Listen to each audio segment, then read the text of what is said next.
BJP में बगावती सुर के साथ शत्रुघ्न ने की नीतीश और लालू से मुलाकात, कहा दोस्ताना रहेगा जारी। बीजेपी नेता कैलाश विजयवर्गीय ने शत्रुघ्न सिन्हा पर किया अपमानजनक शब्दों का प्रयोग।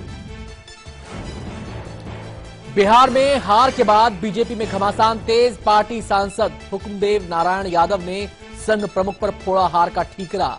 अरुण शौरी का बयान, हार के लिए मोदी, जेटली और शाह जिम्मेदार। आरक्षण पर भागवत ज्ञान को हार की वजह मानने से संघ का इनकार। एमजी वैद्य का सवाल, बीजेपी को क्यों नहीं मिला आरक्षण का फायदा, चुनाव देखकर संघ नहीं देता बयान। जीत से उत्साहित लालू का पीएम पर हमला जारी, कहा प्रचार के दौरान मोदी ने घटाई पीएम पद की गरिमा। हार से देश में राहत, नीतीश की अगुवाई में 5 साल चलेगी बिहार की सरकार। नोएडा में धनतेरस के दिन सरेआम 29 लाख की लूट, सैलरी के लिए लाई जा रही थी रकम। नोएडा सेक्टर 62 की वारदात। आईसीसी के चेयरमैन पद से श्रीनिवासन की छुट्टी, बीसीसीआई के बॉस शशांक मनोहर को मिलेगी कमान। बीसीसीआई की एजीएम का फैसला, चयनकर्ता टीम से रॉजर बिन्नी की भी छुट्टी।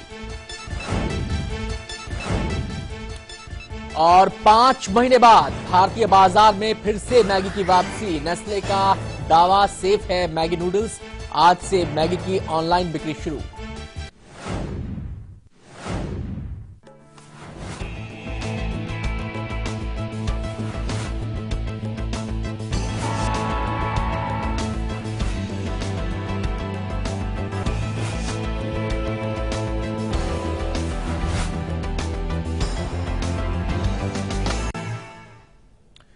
नमस्कार, आप देख रहे हैं दिल्ली लाइव। मैं हूं अनंत भट्ट। शुरुआत आज की टॉप स्टोरी के साथ।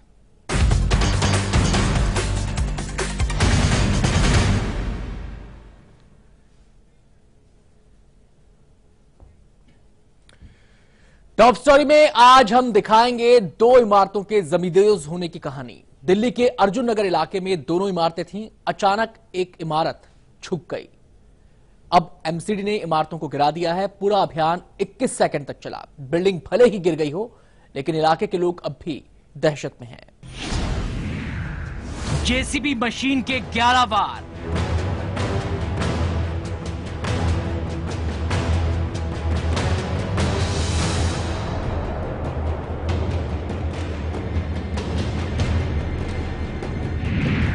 इक्कीस सेकंड लगातार।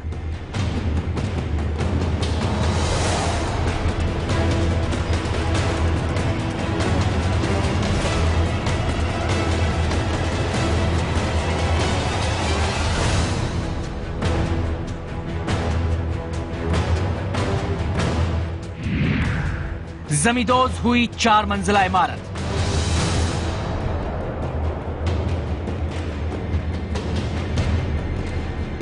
इक्कीस सेकंड लगातार एक 4 मंजिला इमारत पर जेसीबी मशीन ने वार किया और वो इमारत ढह गई।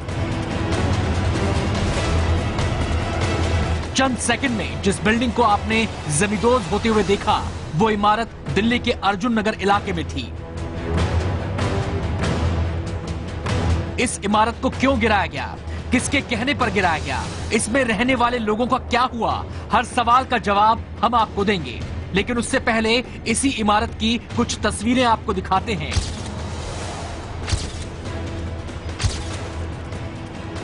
इन तस्वीरों में इस इमारत को गिराने की वजह भी छुपी हुई है। ये तस्वीरें रविवार सुबह की हैं। तस्वीर उसी इमारत की है जिसे आपने जेसीबी मशीन के वार से गिरते हुए देखा है। तस्वीरों में साफ दिखाई दे रहा है कि एक 4 मंजिला इमारत और एक 2 मंजिला इमारत एक तरफ झुक गई हैं। दोनों इमारतें पास में बनी हुई दूसरी बिल्डिंग की तरफ झुकी हुई हैं। इमारतों के एक तरफ झुकते ही इलाके में अफरा तफरी फैल गई। रविवार सुबह करीब 9 बजे इमारतों के झुकने की कॉल की गई। सूचना मिलते ही पुलिस, साउथ एमसीडी और दूसरी एजेंसियों के अधिकारी फौरन मौके पर पहुंच गए। मामला नाजुक था, लिहाजा फौरन बिल्डिंग की घेराबंदी कर दी गई। इस बिल्डिंग में रहने वाले लोगों को बाहर निकाला गया, आसपास की बिल्डिंग्स को भी खाली कराया गया और फिर से तोड़ने की प्रक्रिया शुरू कर दी गई। इस काम में जेसीबी मशीन को लगाया गया। पुलिस और एमसीडी अधिकारियों की मौजूदगी के बीच बिल्डिंग को तोड़ने का काम शुरू किया गया। जेसीबी मशीन ने बिल्डिंग के एक पिलर पर लगातार वार किए और चंद सेकंड में ही इमारत गिरा दी गई। तो मॉर्निंग में तो ये एकदम बिल्डिंग गिरी, एक आवाज़ आई और यही मेरा सामने कज़न है, ये भागता हुआ आया। ये इसने कहा उठ उठ, मैंने कहा क्या हो गया, फिर भागता हुआ मैं नीचे गया तो देखा इनकी पूरी बिल्डिंग झुकी हुई है। फिर उसके बाद मैंने अपने बच्चे अच्छे निकाले, सारे के सारे ऑफिसर्स आए थे, इनके सीनियर्स सब आए थे। कितने बजे के करीब ये हुआ था पूरा? ये मॉर्निंग में 9 o'clock। बिल्डिंग के मालिक 2 भाई हैं। दोनों बिल्डिंग में 2 परिवार रहते थे। बिल्डिंग झुकने के बाद अफरा तफरी के बीच ही दोनों परिवार बिल्डिंग से बाहर आ गए। वक्त रहते लोगों को बाहर निकाल लिया गया, लिहाजा कोई हताहत नहीं हुआ।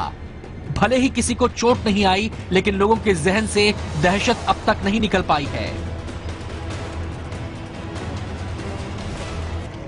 आज कल मॉर्निंग में हम लोग एमसीडी वगैरह मतलब प्लानिंग कर रहे थे कि भाई कैसे जाएंगे, किसको पुलिस को कंप्लेंट करना है, एमसीडी को क्या करना है, इसका क्या करेंगे। तो उससे पहले ही मतलब थोड़ा सा मतलब वैसे ही डाउन हो गया। इलाके के लोग बताते हैं कि बिल्डिंग 30 साल पुरानी थी। जब 30 साल से ये बिल्डिंग इलाके में बुलंद थी तो फिर ऐसा क्या हुआ कि इसे गिराने की नौबत आ गई? अचानक ये इमारत क्यों एक तरफ झुक गई? क्या एक रात में ये सब कुछ हुआ या फिर इसकी वजह महीनों पहले तैयार हो गई थी?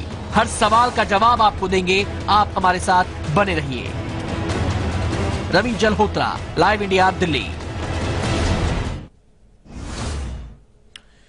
बिल्डिंग कैसे गिरा गई ये तो आपने देख लिया, लेकिन सवाल यह है कि बिल्डिंग गिराने की नौबत ही क्यों आई?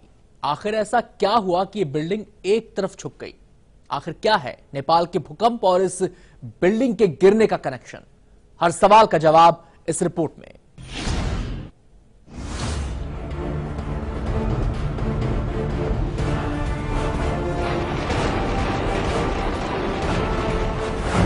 क्यों एक तरफ झुकी बिल्डिंग? बिल्डिंग को गिराने का फैसला क्यों लिया गया? क्या एक रात में सब कुछ हुआ?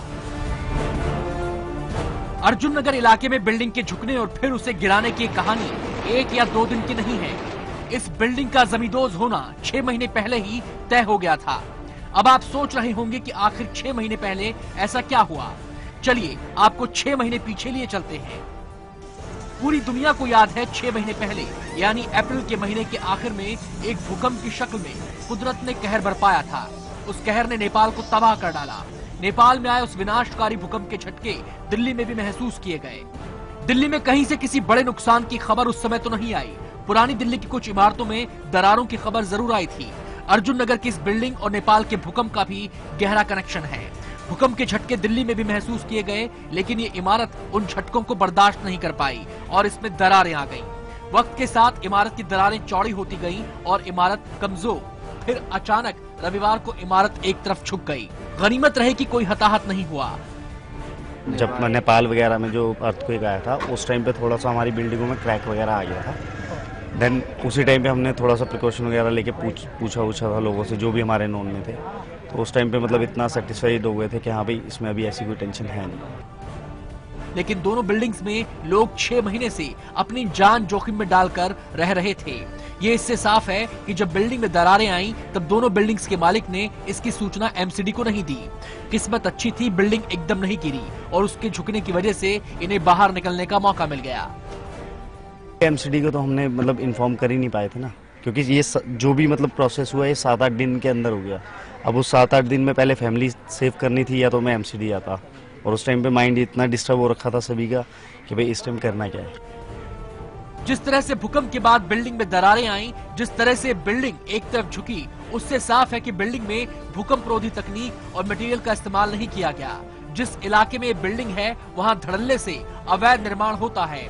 लोग दबी जुबान में एमसीडी पर उंगली उठाते हैं। सवाल ये भी उठ रहा है कि जिन इमारतों को गिराया गया उनका निर्माण नियम कायदों के तहत हुआ था या नहीं। जब इस बारे में साउथ एमसीडी मेयर से बात की गई तो उन्होंने कहा कि जांच हो रही है और रिपोर्ट में अवैध निर्माण की बात सामने आती है तो कार्रवाई होगी। अभी तक इसको खतरनाक घोषित भी नहीं किया था, ना कोई नोटिस दिया था, लेकिन ये तय है कि हम बाकी जो हमारी कॉलोनीज हैं जहाँ ये आदत बार बार पाई जाती है उसमें जांच करके नहीं तो कम गिरती है। हालांकि साउथ एमसीडी दावा करती है कि अवैध निर्माण के खिलाफ वो अपने इलाकों का सर्वे कराती है और कानून तोड़ने वालों के खिलाफ कार्रवाई भी की जाती है, लेकिन एमसीडी के दावों की सच्चाई इलाके का दौरा कर और लोगों से बात कर सामने आ जाती है। साउथ दिल्ली में कई जगह लोग बहुमंजिला बिल्डिंग बनवा लेते हैं। एमसीडी का बिल्डिंग डिपार्टमेंट उन्हें रोकने में असमर्थ नजर आता है। जो बिल्डिंग्स एक तरफ झुक गईं, उन्हें लेकर भी सवाल उठ रहे हैं, लेकिन सवाल ये है, क्या सच कभी सामने आ पाएगा? किस्मत अच्छी थी कि कोई बड़ा हादसा नहीं हुआ, लेकिन हादसा हो जाता तो उसका जिम्मेदार कौन होता, इसका जवाब किसी के पास नहीं। मोनिका सिंह के साथ रवि जल्होत्रा, लाइव इंडिया, दिल्ली। अर्जुन नगर इलाके में एक तरफ झुकी हुई दोनों इमारतों को तो गिरा दिया गया, लेकिन इमारतों के गिरने के बाद क्या खतरा खत्म हो गया है? इन इमारतों की वजह से इलाके की दूसरी इमारतों पर क्या असर पड़ा है? हालात को बयां करती लाइव इंडिया संवाददाता रवि जल्होत्रा की रिपोर्ट देखिए। दिल्ली के सफदरजंग इलाके के पास अर्जुन नगर में पहले दो इमारतें जो हैं वो झुक गई और उसके बाद दिया गया। दरअसल ये घटना है रविवार की, जब एकाएक यहाँ पर स्थित जो दो इमारतें थी वो एकाएक जो है वो झुक गई और दूसरी जो बिल्डिंग्स हैं उसके ऊपर टिक गई और जहाँ पर दूसरी इमारतों पर भी क्रैक्स आ गए, जहाँ पर लोगों की काफ़ी ज़्यादा अफरा तफरी मच गई, जिसके बाद एमसीडी को बुलाया गया, पुलिस पर फ़ोन किया गया और फिर ये दोनों इमारतों को नीचे गिरा दिया गया। लेकिन क्योंकि ये जिस तरह से आसपास के स्थानीय लोगों का कहना है कि ये इन इमारतों पर तकरीबन जब नेपाल में भूकंप आया था उस भूकंप के बाद से ही दरारें आनी शुरू हो गई थी और उसके बाद जब दोबारा दिल्ली में भूकंप आया तब काफ़ी ज़्यादा दरारें जो हैं वो चौड़ी हो गई थी और लगातार डर सता रहा था कि कभी भी ये जो इमारत है वो गिर सकती है। लेकिन उसके बावजूद यहाँ के जो स्थानीय लोग हैं उन्होंने एमसीडी को कोई कंप्लेंट नहीं की और अब जब रविवार को जब जब जो इमारत है वो गिरने लगी तब इसी इमारत में जो रह रहे लोग थे उन्हें सबसे पहले बाहर निकाला गया और फिर उसके बाद इस इमारत को गिराया गया। लेकिन जैसे ही इस इमारत को गिराने के बाद ही आसपास के अगर घरों की बात की जाए यहाँ पर काफ़ी ज़्यादा अभी भी दरारें मौजूद हैं, कुछ इमारतें में भी थोड़ी सी झुक गई हैं, लेकिन फिलहाल अभी भी लोग यहाँ पर रहने को मजबूर हैं। आसपास के घरों में काफ़ी बड़े बड़े जो टूटने के जो निशान हैं वो भी हैं, दरारें भी मौजूद हैं। फिलहाल अब यहाँ पर लोग अभी भी इसी जगह पर रह रहे हैं, तो देखना ही होगा कि कब एमसीडी जो है यहाँ के इस इलाके की सुध लेती है। फिलहाल एमसीडी ने यहाँ की जो इमारतें हैं वो गिरा ज़रूर दी है, लेकिन अभी भी जो लोग हैं वो उन्हीं घरों में रह रहे हैं जहाँ पर दरारें आई हुई थी। कैमरामैन रमन जोग के साथ रवि जल्होत्रा, लाइव इंडिया, दिल्ली। तो दरारें आई हैं बाकी बिल्डिंग्स में भी और एमसीडी का कहना यह है कि पूरे इलाके का सर्वे कराया जा रहा है, देखा यह जा रहा है कि कहीं कोई और इमारत तो खतरे के निशान पर नहीं है या किसी और इमारत को लेकर तो खतरा नहीं है। तमाम पहलुओं पर साउथ एमसीडी मेयर सुभाष आर्य से बातचीत की लाइव इंडिया संवाददाता मोनिका सिंह ने। दिल्ली के अर्जुन नगर में दो ऐसी इमारतें थी जो कहें तो टिल डाउन थी और साथ ही साथ उस बिल्डिंग में कहें तो दरारें भी आई हुई थी और अब एमसीडी उस पर कार्रवाई कर रही है, उसको तोड़ा जा रहा है। ज्यादा बातचीत करने के लिए हमारे साथ सुभाष आर्य हैं जो दक्षिणी दिल्ली के मेयर भी हैं। सर, आपसे मैं जानना चाहूंगी कि जिस तरीके से ये दरारें आई, क्या पहले तो कारण सामने आ रहे हैं कि जिसकी वजह से ये थोड़ी सी कहें तो टिल डाउन भी रही और दरारें इस बिल्डिंग में देखी जा रही? हमें केवल 24 घंटे पहले इसकी टिल्ट होने की न्यूज मिली। विजिट हमने स्टाफ ने पहुंचकर उसको खाली कराया और सबको सेफली बाहर निकाल दिया, जो सबसे जरूरी होता है।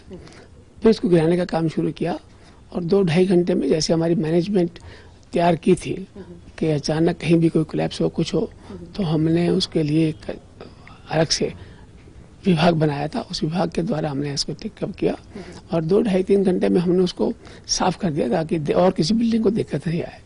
लेकिन अब जांच हम कर रहे हैं कि और पड़ोस की और जो बाकी बिल्डिंग है, कल संडे था इसलिए नहीं कर पाए थे, लेकिन अब हम तय कर रहे हैं कि वहां पर हम जांच करके देखें कि और किसी बिल्डिंग पर तो क्रैक्स नहीं है या और कोई बिल्डिंग तो इस तरह टिल्ट होने वाली नहीं है, ताकि उनको नोटिस देके खाली कराया जा सके, कोई जान माल की हानि नहीं हो।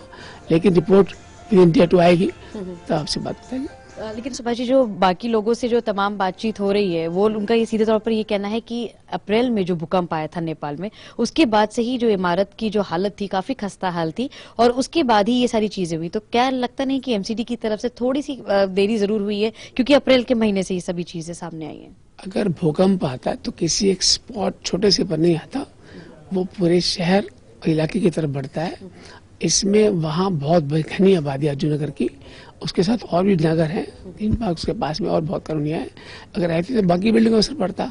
इसलिए अभी तक हमारा मानना ये जो आज तक की रिपोर्ट है, रिपोर्ट का इंजीनियरिंग बनाएंगे, उसकी गारे को, उसकी मिट्टी को, उसकी ईंटों को चेक करके कि किस कारण क्या हुआ, तब रिपोर्ट आएगी। लेकिन लगता है जो पहले फेस में देखने को मिलता है कि ये उस समय की टिल्टी नहीं हुई, ये इमीडिएट में कल परसों में हुई थी, जिसको हमने डिस्पैच किया। ये जो बिल्डिंग में जब दरारें आई तो अभी पहले ही इसको मार्कआउट कर लिया गया था, लेकिन एमसीडी का भी ये साफ तौर पर कहना है कि अगर इन फ्यूचर ऐसी कोई बिल्डिंग्स पाई जाती हैं या फिर कार्रवाई करने की कोई भी गुंजाइश रहेगी तो एमसीडी उससे पीछे नहीं हटेगी। कैमरामैन श्याम सुंदर के साथ मोनिका सिंह, लाइव इंडिया, दिल्ली। और अब वक्त हो गया छोटे से ब्रेक का। ब्रेक के बाद देखिए पराए पैसे पर डोला ईमान।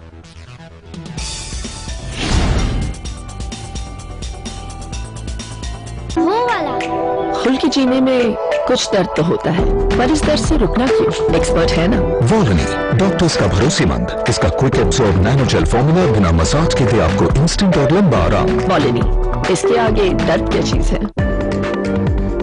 अब पाइए किसी भी दर्द से जीत वॉलनी के साथ। एमपी अजब है, सबसे गजब है, एक नहीं दो नहीं सैकड़ों यहाँ शेर हैं, पेच में था मोगली का नाम 12 सिंह है। एमपी अजब है, मांडू का महल है कि जहाज है, कोई तो बताए। जय विलास के झूमर संग 10 हाथी लटके, सोच के सर चकराए। एमपी अजब है, अरे सबसे गजब है, संगमरमर खुदता नहीं, झूठा आसमान है, और साची देता सबको शांति का फरमान है। एमपी अजब है, अरे सबसे गजब है। हमारे इंडियन वैल्यूज कितने स्वीट होते हैं ना। देखिए, किसी को भी डिस्टर्ब करना बिल्कुल पसंद नहीं। So sweet.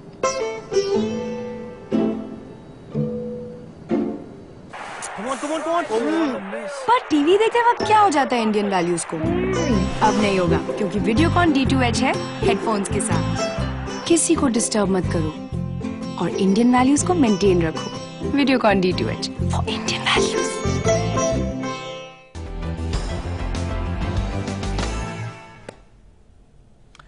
दिल्ली लाइव में बारी है दिल्ली लेंस की।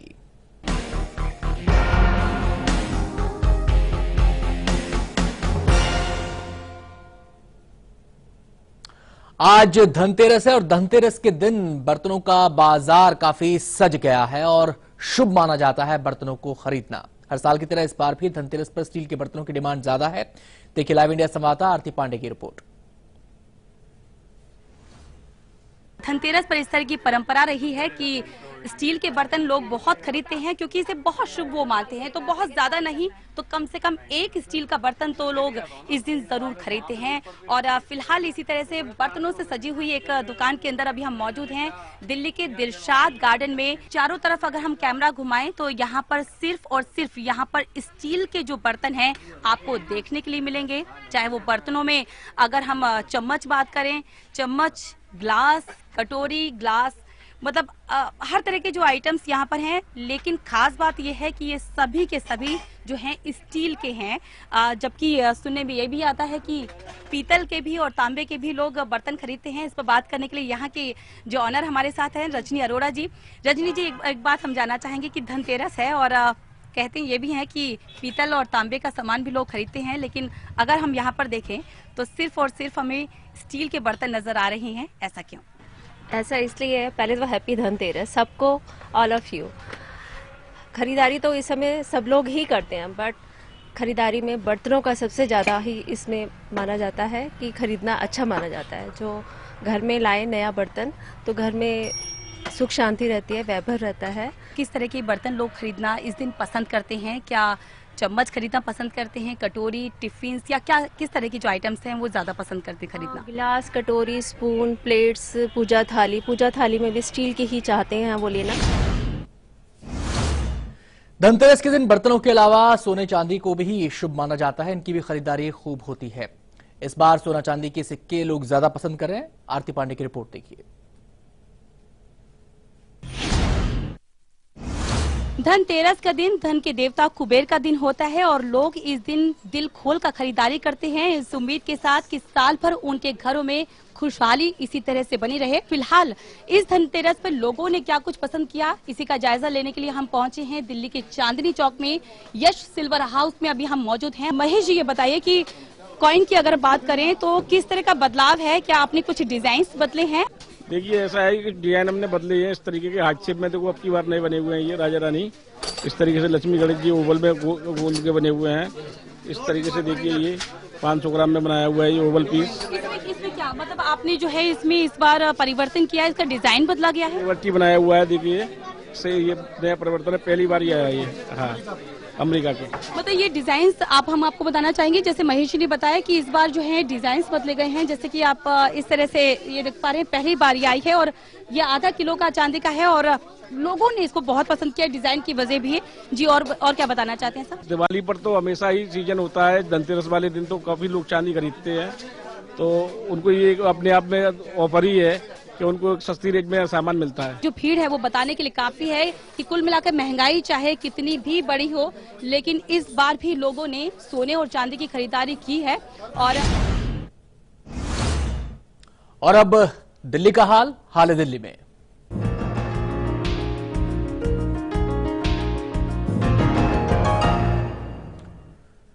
और हाल दिल्ली में आज हम आपको दिखाएंगे कैसे पराया पैसा देखकर दिल्ली में 5 लड़कियों का ईमान डोल गया। मामला खान मार्केट के एक कैफे का है, जहां एक महिला का पैसों से भरा लिफाफा गिर गया। उसी कैफे में बैठी 5 लड़कियों के ग्रुप को लिफाफा मिला, लेकिन उन्होंने उसे लौटाने के बजाय वो लिफाफा लेकर चली गई। 21,000 रुपए थे उस लिफाफे में।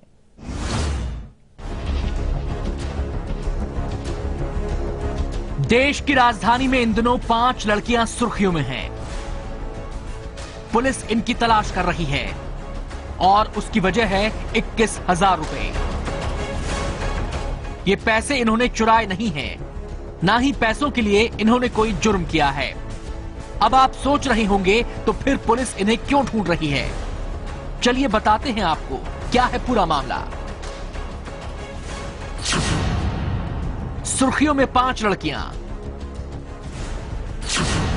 कैफे से दूसरे के पैसे लेकर चंपत हुई। वीडियो हुआ वायरल। इस कहानी की शुरुआत दिल्ली के खान मार्केट इलाके के कैफे से होती है। पूरी कहानी उस कैफे के सीसीटीवी कैमरे में कैद है। 1 मिनट 57 सेकंड का वीडियो दिल्ली के खान मार्केट के उसी कैफे का है। आप देख सकते हैं कि एक टेबल पर 3 महिलाएं बैठी हैं, जो खा पी कर वहां से चली गईं। लेकिन उनका एक लिफाफा टेबल से नीचे गिर गया, जो वहीं छूट गया। इस लिफाफे में 21,000 रुपए थे। टेबल को साफ करने जब वहां एक लड़का पहुंचा तो उसकी नजर नीचे गिरे लिफाफे पर गई। उसने उठाकर दूसरी टेबल पर बैठी महिलाओं से पूछा कि ये लिफाफा आपका है, तो उन्होंने नहीं कहने की बजाय उसे ले लिया। जब उसमें देखा कि पैसे हैं तो हंसी ठहाकों के साथ एक दूसरे को ताली दी गई।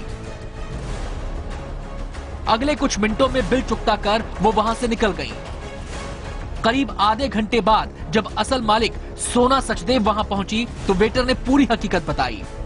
जब पता चला कि वो लिफाफा तो कोई और अपना बनाकर ले गया है, तो सोना ने सीसीटीवी फुटेज देखने को कहा, जिसमें 5 लड़कियां लिफाफे को ले जाती दिखाई थी।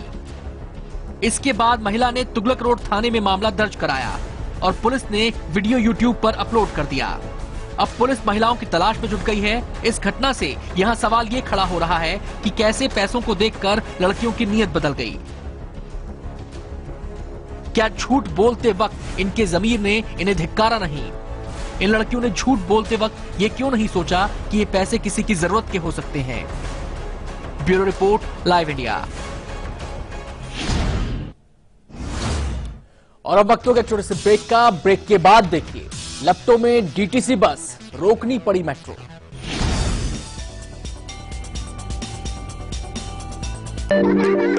खुशियां मनाने में कुछ दर्द होता है, पर इस दर्द से रुकना क्यों? एक्सपर्ट है ना वॉलोनी, डॉक्टर्स का भरोसेमंद। इसका quick absorb nano gel formula बिना मसाज के दे आपको इंस्टेंट और लंबा आराम। वॉलोनी। इसके आगे दर्द क्या चीज है। अब दर्द से जीत सिर्फ 10 रुपए में। अम्मा आ गई तू, बुआ बन गई है, बेटी हुई है। ये ले बेटा, बच्ची को थोड़ा शहद चटा दे। ये कायदा सही नहीं है। बिल्कुल सही कहा। बच्चे को जन्म के तुरंत बाद सिर्फ माँ का पहला पीला गाढ़ा दूध ही दें, शहद या और कुछ नहीं। ये दूध बच्चे को बीमारियों से लड़ने की शक्ति देता है। शिशु स्वस्थ सालों साल, जब हो सही देखभाल। 6 महीने तक सिर्फ माँ का दूध, इसके अलावा पानी भी नहीं।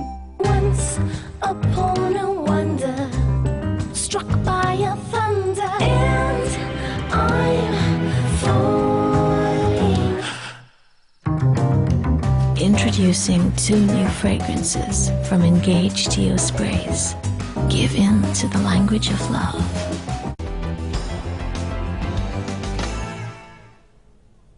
आप देख रहे हैं दिल्ली लाइव। फटाफट कुछ और खबरों पर नजर। दिल्ली में एक सड़क हादसे में एक शख्स की मौत हो गई। बताया जा रहा है कि शांतिवन के करीब इस हादसे में डंपर पलट गया, जिससे ड्राइवर की मौत हो गई। दिल्ली के पंजाबी बाग के पास से गुजर रही डीटीसी बस आज अचानक आग की लपटों में घिर गई। बस के ड्राइवर ने तुरंत बस को सड़क के किनारे ले जाकर खड़ा कर दिया, जिससे सारे यात्रियों को उतार लिया गया। इस हादसे की वजह से मेट्रो को भी रोकना पड़ा। त्योहारों के दौरान स्टेशन पर भीड़भाड़ के बीच रविवार को निजामुद्दीन रेलवे स्टेशन पर सुबह आई शान भोपाल एक्सप्रेस में 60 किलो विस्फोटक पकड़ा गया। दिल्ली सरकार ने डीटीसी की बसों में सिविल डिफेंस के वॉलंटियर्स को तैनात करने का प्रपोजल तैयार किया है। बहुत जल्द बसों में सिविल डिफेंस के वॉलंटियर्स नजर आएंगे। ई रिक्शा रजिस्ट्रेशन की स्पीड को तेज करने के लिए दिल्ली सरकार कई कदम उठा रही है। ई रिक्शा के नए नियम लागू होने के बाद केंद्र सरकार ने मई 2015 तक की डेडलाइन दी थी, जिसे बढ़ाकर 31 दिसंबर 2015 किया गया, क्योंकि उस समय तक बहुत कम रजिस्ट्रेशन हुए थे। सुप्रीम कोर्ट के आदेश के तहत दिल्ली में ग्रीन टैक्स की वसूली शुरू हो गई है। दिल्ली के 127 टोल नाकों से करीब 1.25 करोड़ रुपए टोल टैक्स वसूला गया है, लेकिन इसकी मॉनिटरिंग के पुख्ता इंतजाम नहीं है। दिवाली पर पटाखों का शोर हर साल दिल्ली समेत देश के 7 महानगरों में रातों की नींद छीन रहा है। इस दौरान शोर का स्तर 70 से 80 डेसिबल के बीच पहुंच जाता है। ये स्तर एक ट्रैक्टर के इंजन की आवाज जितना है। केंद्रीय प्रदूषण नियंत्रण बोर्ड के सर्वे में खुलासा हुआ है। मुख्यमंत्री अरविंद केजरीवाल ने कहा है कि दिल्ली में वायु प्रदूषण की गंभीर समस्या दिवाली के दौरान खतरनाक रूप ले सकती है। उन्होंने लोगों से अपील की है कि प्रकाश पर्व को धुएं से मुक्त रखें। मौसम वैज्ञानिकों ने मंगलवार को हल्की बारिश होने की संभावना जताई है। दिवाली के दिन यानी बुधवार को भी सुबह बादल छाए रह सकते हैं।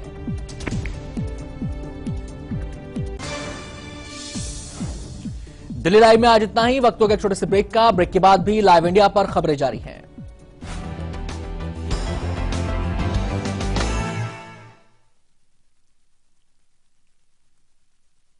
रूप मंत्रा आयुर्वेदिक फेस क्रीम, ये कोई कॉस्मेटिक नहीं, आयुर्वेदिक औषधि है।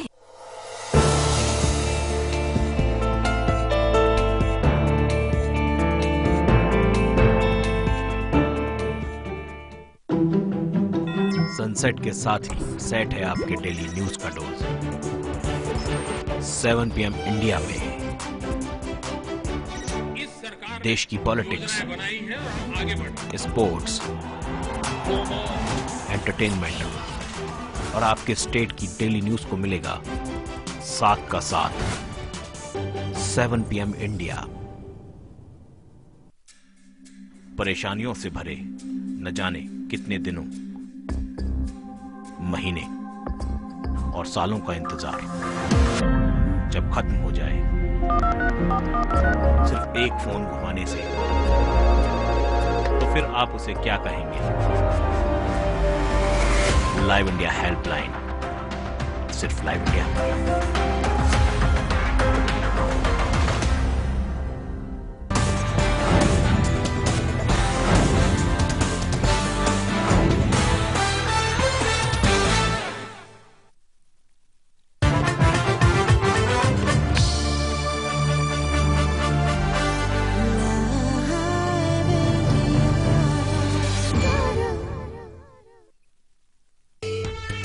कार्यक्रम के प्रायोजक हैं एंगेज डियो स्पेस।